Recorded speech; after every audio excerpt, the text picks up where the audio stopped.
तरुण तरुणींना व्यसनाधीन करणाऱ्या रेव पार्ट्या आणि रात्री उशिरापर्यंत चालणारे बार, डान्स बार ज्या पोलीस अधिकाऱ्यांच्या हद्दीत सुरू असतात त्यांच्यावर कठोर कारवाईची तरतूद डान्स बार सुधारणा विधेयकात करण्यात यावी अशी सूचना आमदार संजय केळकर यांनी केली आहे।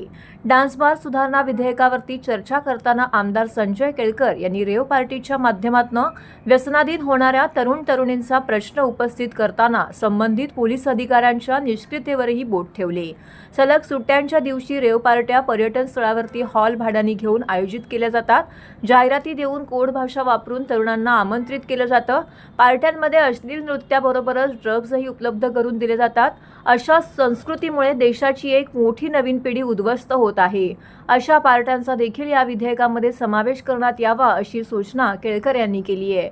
डान्स बार, ऑर्केस्ट्रा बार, हॉटेल हे बेकायदेशीरपणे मध्यरात्रीनंतर आणि अनेक आस्थापना पहाटेपर्यंत छुप्या पद्धतीने सुरू असतात। या व्यवसायाला जणू पोलीस अधिकाऱ्यांचा पाठिंबा असतो असे चित्र निर्माण झाले आहे। बेकायदेशीरपणे सुरू असणारे हे व्यवसाय ज्या पोलीस अधिकाऱ्यांच्या कार्यक्षेत्रामध्ये येतात त्यांच्यावर कठोर कारवाई करण्याची तरतूदही डान्स बार सुधारणा विधेयकामध्ये असावी अशी सूचना केळकर यांनी केली आहे। अध्यक्ष महोदय, मी या विधेयक क्रमांक 53 वर एक दोन सूचना करण्यासाठी उभा आहे। अध्यक्ष महोदय, याच्यामध्ये अश्लील नृत्यावर प्रतिबंध घालणे आपण व्याख्या देखील सांगितली की अश्लील नृत्य याचा अर्थ काय, पण याच्याबरोबरच अध्यक्ष महोदय निर्णया ठिकाणी जे हॉटेल, उपाहारगृह, मद्यपानची जी आहेत लायसन्स घेतलेली ऑर्केस्ट्राची, तर याच्याबरोबरच काही काळापुरती किंवा काही दिवसांकरता निरनिराळ्या ठिकाणी पर्यटन स्थळावर हॉल घेतले जातात आणि मोठ्या प्रमाणावर त्या ठिकाणी एकत्र केलं जातं। सोशल मीडियामध्ये त्याच्या जाहिराती राजरोसपणे केल्या जातात आणि त्या ठिकाणी अश्लील नृत्याबरोबर ड्रग्ज, हुक्का हे सगळं काही होत राहतं। अध्यक्ष महोदय, तर याचा आपल्याला अंतर्भाव करता येणार आहे की नाही, याचा आपण अंतर्भाव केला पाहिजे।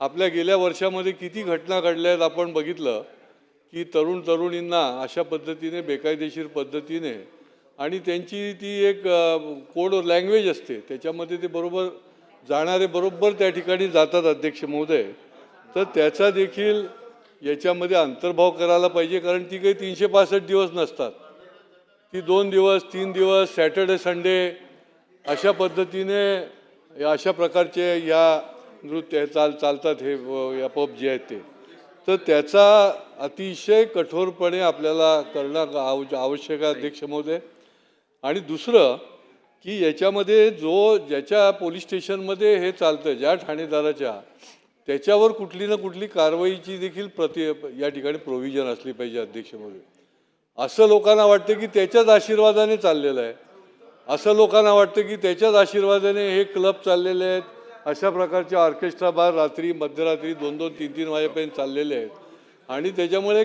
कडक धोरण देखील याच्यामध्ये आलं पाहिजे आणि त्याच्यावर कारवाई करण्याची व्यवस्था देखील झाली पाहिजे। एवढ्याच माझ्या या संबंधामध्ये 2 सूचना।